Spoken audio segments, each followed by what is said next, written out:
So what we are going to discuss today about few important aspects.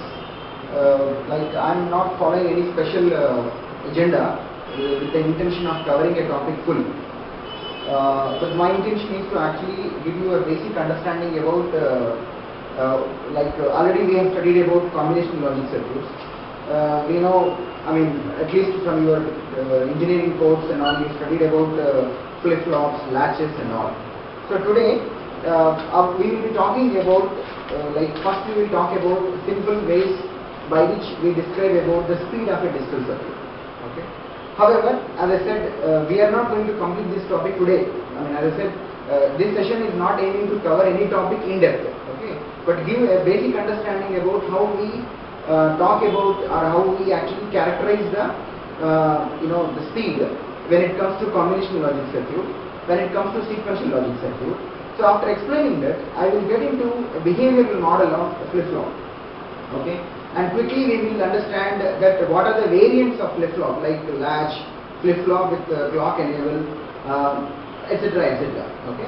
Then my understanding, my plan is actually to take you to give a basic level of understanding on state machines. So what is a state machine? Or a total digital circuit. Let's say you have a complete big ASIC, maybe 1 million gate ASIC, full digital, let's say, full digital logic. Then all the circuits that you see can be divided into either combinational logic or sequential.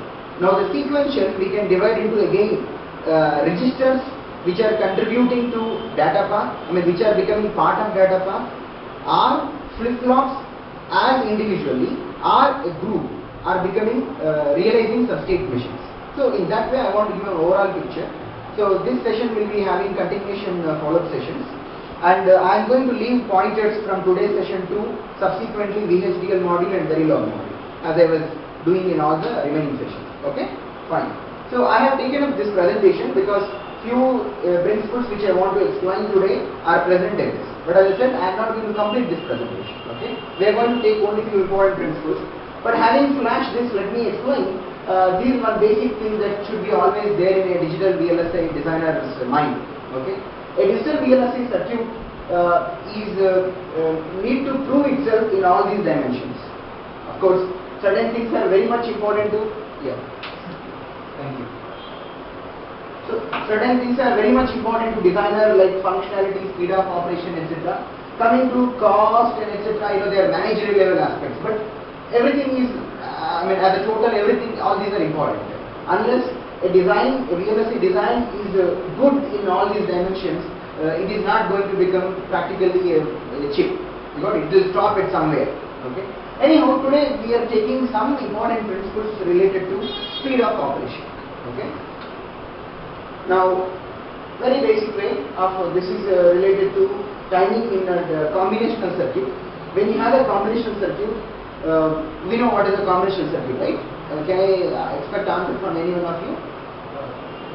The output depends upon the present value. Right. The present outputs only depend upon the present inputs. Okay, that's a combinational. So in a combinational circuit, like once you give input, you are supposed to get output immediately. But as you know, in reality, nothing works in zero time. So everything takes some time. So depending upon number of transistors through which that input outputs are linked up, it may exhibit a 10 nanosecond delay, 10 microsecond delay, 10 picosecond delay. It could be any delay. Okay. Of course, that changes from technology to technology. One NAND gate with 130 nanometer, if it has some 10 nanosecond delay, with 90 nanometer, it will have definitely smaller delay, like that. Okay. So a combinational circuit, when you have to characterize, you have two important metrics with respect to timing.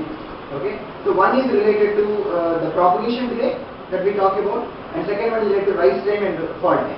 And it's also called the slew rate, edge rate. So what is this propagational delay? It's very simple. The input waveform, the point where it has reached to 50%. See, in a combinational circuit, our understanding is when input changes, then only output will change. Of course, that's true. Okay, but it may not be true every time. For all the input change, there may not be output. For example, you have, let us say, a full adder, something like this. Maybe let me use this portion.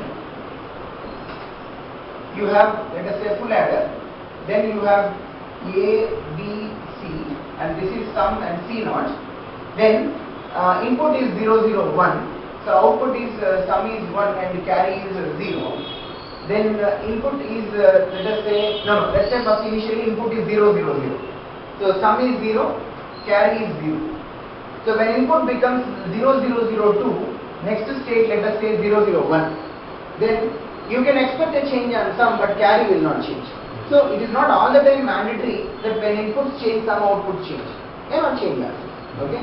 But whenever it changes, see now let us say this 0 to 1.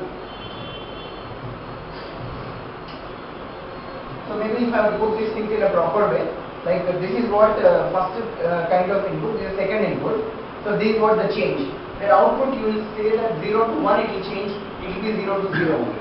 So now what we are trying to characterize, look at this change, look at this change. Now here we can define what is called propagation delay.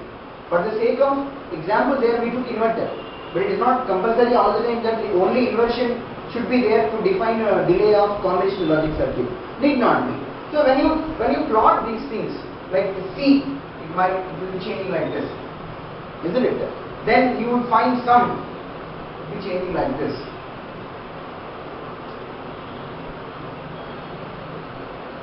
Okay, now this is what 50% and this is what 50%. What is 50%? This is 0, let us say in the logic family it is 1.8 volts. Then this delay is what we are talking about, propagation delay. That is what we are trying to describe there. Okay. Now we have another important thing related to timing when it comes to simple combinational circuit. In fact, it is not combinational circuit. We can say for any digital signal that is changing, what is the characteristic we are talking about? Edge rate or slew rate. What is the speed with which that signal is switching? Got it? So we are going to discuss a lot of things related to the impact of having slower edge or faster edge in our module 5, that is ASIC module, where we are going to talk about all the physical design aspects, power, etc. There, see, when you have slow, let's say transition, this is for example.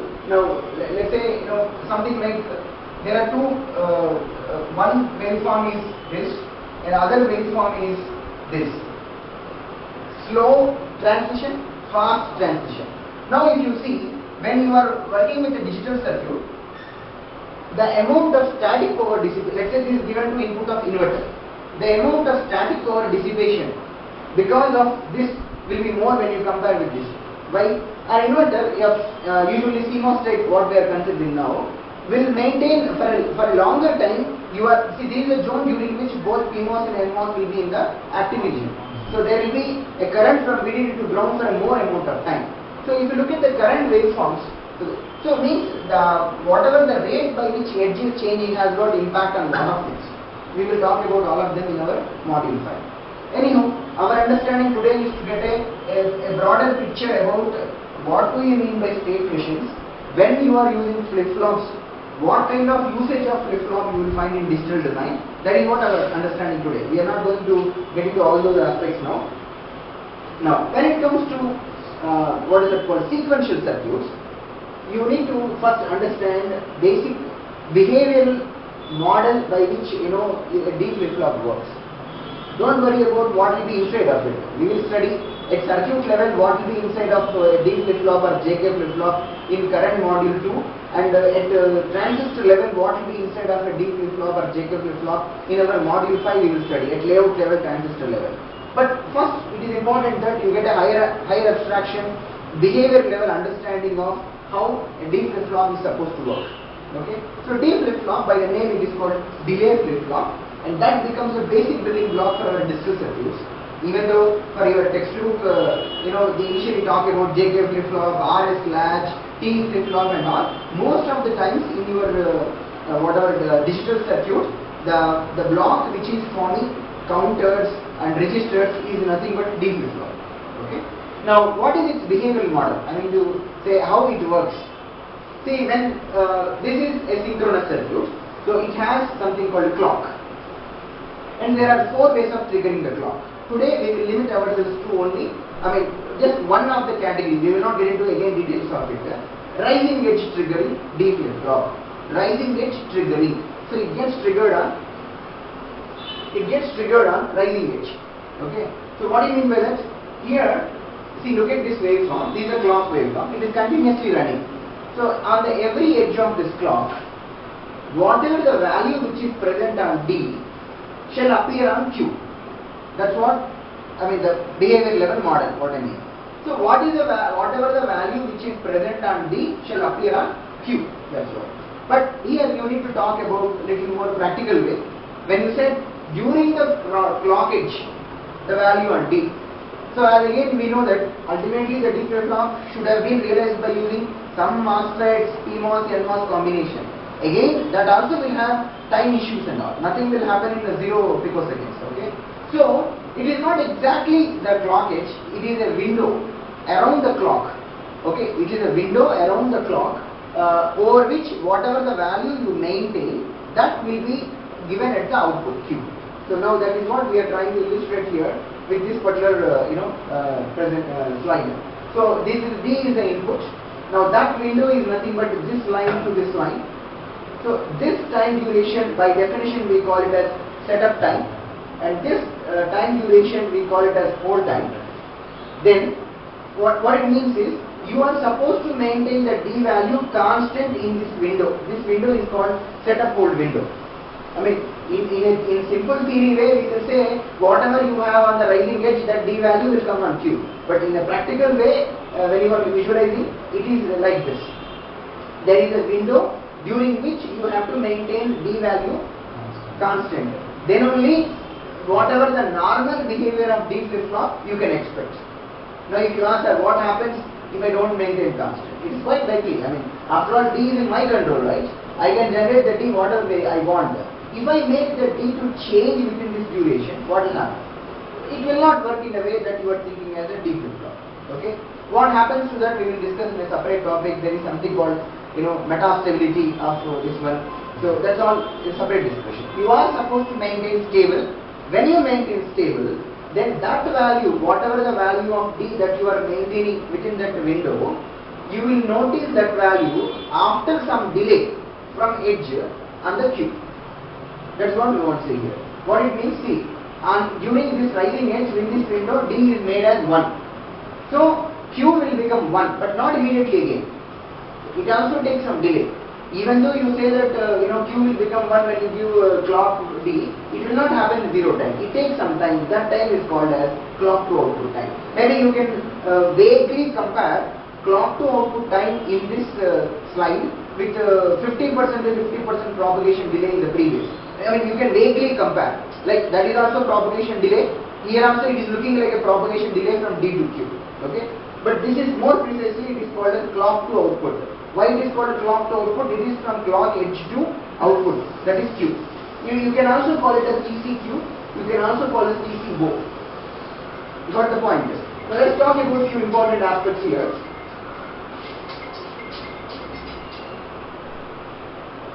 See, we are talking about here, having this clock to output, now coming after this much of time. Now, a few important things which we are going to discuss later, because I flashed the waveform here, I want you people to understand that also. See, at some later when we are studying about our further circuits, we will also see a scenario where you can make hold time 0. What do you mean by hold time making 0? Hold time 0 means this particular line, whatever is the boundary line, will come here. You don't have to maintain the value stable after the clock edge. That's what you mean by saying hold time 0. There is a notion called hold time negative also. Yes, most of the practical circuits that you are going to encounter in ASICs and FPGAs, they have little bit of negative value for hold time also, not even 0. What even by hold time being negative? This line will even come here.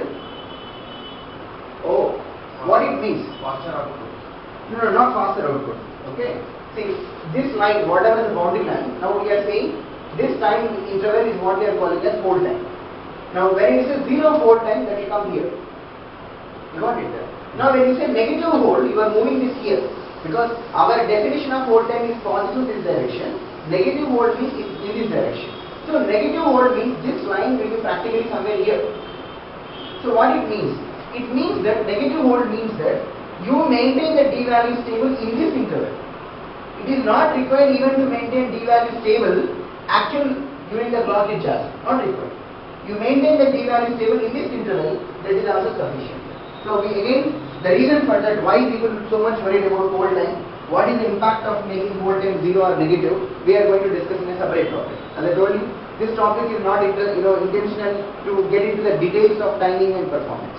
You understand? But since I flashed the waveform, I want you people to open to think about this window, setup hold window. Hold time positive, yes, this is what the picture. Hold time 0, that line will exactly coincide with the clock edge. Hold time negative, that line will even come this side also. You got it? What are the reasons, etc. we are going to discuss later. Okay, now we understood about a simple D flip-flop behavioral model with 3 important timing related aspects. Okay, now with this concept, we want to basically analyze few basic principles which become very important principles when you are understanding the behavior of sequential logic circuits. Okay, let me take a simple example. You have a D flip-flop, another D flip-flop, another D flip-flop. So this is DQ, I will call it as D0 Q0, D1 Q1 and D2 Q.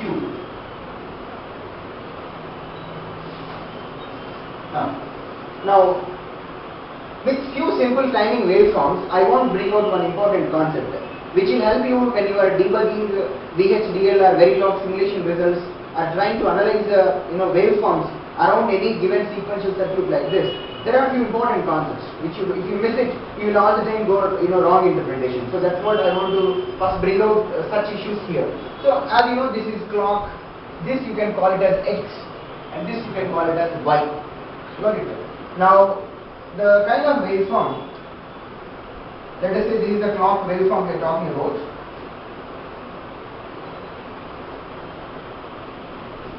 So these are the edges which are of concern, and let us assume for our problem's sake, this is what approximately kind of setup hold window of this much width talking about. Okay. Now, so the input waveform that is applied, let's say it goes like this. This is what the input waveform X. Now let's start analyzing and drawing the waveforms on Q0, Q1 and Q2. So first, which one I should draw? Q0. Okay, let's analyze the Q0. So when you have to analyze the Q0, what is here? This is the rising edge, and approximately this is what the setup hold window we are talking about. So what will happen now? During this window, X is stable and it is maintaining value 0. So, and let's talk about what is the clock to output time. Clock to output time is also very small, approximately this much, let us say, clock to output. So what will be the value now? It will be 0 here, right? Now when it comes to here,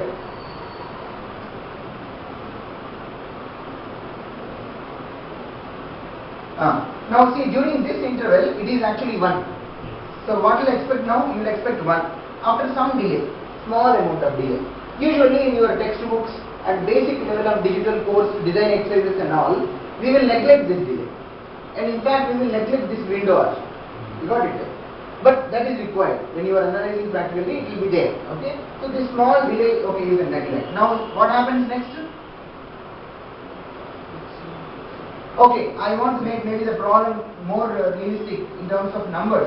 Okay, I will make this problem as a quantitative problem, 10 nanoseconds, 20 nanoseconds, 30 nanoseconds, 40 nanoseconds, 50 nanoseconds. Okay, and whatever the 3 parameters which I defined, let me write them. The 3 parameters are setup time is equivalent to some 1 nanosecond, and hold time is equivalent to some 0.5 nanosecond. Then clock to Q, clock to output time happen to be some 2 nanoseconds, TCQ. Now you tell me, first question I want to ask, what are the time instants at which Q0 will change? I will repeat my question. What are the time instants? I mean, a specific time in this waveform, you need to analyze that Q0 will change. What are the time instants? 12 nanoseconds. 12 nanoseconds? Why not at 2 nanoseconds? Even at 2 nanoseconds also, because the first rising edge you are seeing at 0. First rising edge at 0 nanosecond. Okay, So from here clock to Q. Zero will output is 0. No, sorry. probably, I think I have not framed the problem in a very proper way. When, what are the time instants during which Q naught is likely to change? Now the information about X is unknown. Okay, yeah, given the information on X, I think your answer is correct. But my question, I want to make it even general in the beginning. What are the time instants during which I have to, or the time instant at which I can expect that Q naught will change? 2 nanosecond. Yes. Next, 12 nanosecond, 22 nanosecond, 32 nanosecond, 42 nanosecond, 52 nanosecond. Agree. Okay. At 2 nanosecond, will it change with given this X value? No. At 12 nanosecond, will it change? Yes, that is what this is changing. It is 12 nanosecond. Got it? Now at next instant when? 22. 22. At 22 nanoseconds, will it change? It will change. It will change from 1 to 0. 1 to 0 because the input now in the window that is seen, it is actually 0. Now again, will it change in 32 nanosecond? No. Will it change in 42 nanosecond? Yes. It will change. Okay. Will it change in 52 nanosecond? Yes. It will change. These what the waveforms of Q naught. Now let me see who can answer correctly my next question. Again, let us not talk about this particular X value and this particular Q naught value. Okay. Having given this circuit without the knowledge of X, what are the time instants at which Q1 is likely to change? Same. What do you mean by saying? Can you repeat those numbers? 2 nanoseconds. 2 nanosecond, 12 nanosecond, 22. Does anybody got a different answer? Does anybody is likely, thinking to say that 4 nanosecond, 14 nanosecond, 24 nanosecond? Excellent. Because Q naught output is No, that's what your answer was correct actually. Actually, based on the input, I am telling Let me tell you one thing. Whatever the explanation that you are trying, now if I explain here, you will realize Q1 also will change at the same instant only. But Q1 also will change it. Let's not worry about what value will come. Okay. The question being asked, what are the time instants at which you can expect Q1 to change? That is same 2 nanosecond, 12 nanosecond, 12 nanoseconds only. That's what. So point here which I want to emphasize. See, now during this Q1, okay, let's first complete this example. Then it becomes easy to actually explain the principle. Okay. Now Q1. First of all, at 2 nanosecond will it change? Don't look at X now. Look at only this. Because as far as second D flip-flop is concerned, this is the input. What happens previously is immaterial. Okay? This is the input, this is the clock. And in our analysis, we are not considering any delay for the clock to route. And same way, we are not considering any delays which are in this routing. That much physical level analysis we are not doing now. Okay? Yeah. Now Q0 is the input. Will Q1 change it 2 nanosecond? No. Will Q1 change it 12 nanosecond? Will Q1 change it 12 nanosecond? So point to be considered here. What is setup hold window? Okay, now I'll put my question in a different way. Actually, before coming to this level, I should have asked this question. Given this particular timing waveform per clock, and don't worry about what is X, X could be any value. My question is like this. What are the time slots during which this flip-flop is sensing X? I'll repeat my question again. Given this kind of clock waveform, what are the time slots during which you are supposed to maintain X as a constant? Nothing but I am asking, what are the time slots at every clock edge, rising edge around, which is a setup hold window? Tell me. 0 to 1.5 nanoseconds. 1.5 First you have talked about this, right? Yes. So setup will be where? With respect to 0 nanosecond is a rising edge. So setup means when it will start. Don't hesitate, say -1 nanosecond. See, for theoretical analysis, this is reference 0, there can be negative time also, okay, minus 1 nanosecond. So -1 nanosecond to, where is the edge for hold window, hold time? 0.5. So -1 this is nothing but -1 nanosecond to 0.5 nanosecond is this window, okay. Now for the second rising edge, what is the beginning and ending of this setup hold window? 9 nanosecond to 10.5 nanosecond. Right, now you are in track. So now you can also tell about here 19 nanosecond to 20.5 nanosecond. Okay, good. Now you know, as far as the second flip-flop is concerned, what is the input? Q naught. So whatever the value which is present on Q naught in that setup hold window, first thing is it has to be stable in that setup hold window, isn't it? Second thing is whatever is present there, that will be considered as the input for the clock cycle. Okay, now you tell me during the setup hold window, what is the setup hold window number? 9 to 10.5 nanosecond. First my question is whether Q naught is maintaining constant value in this window. Yes. I am talking with respect to second flip-flop. That's why I am concerned about Q naught or nothing but D naught. All of you are following this? You got it? Okay. So is it constant first of all? Q naught is constant. And then what? If it is constant, what is the value? 0. So that must be coming on Q1. Yes. At what time it will come? That 0 with respect to this clock edge when you are talking. Yes. At what time the output should get updated? 12 nanosecond. At 12 nanosecond, 0 will come. It is already 0. Since it is continuing 0, you will not notice any difference. You got the point? Now let us analyze about the next stage. So what is setup hold window here? 19 nanoseconds to 20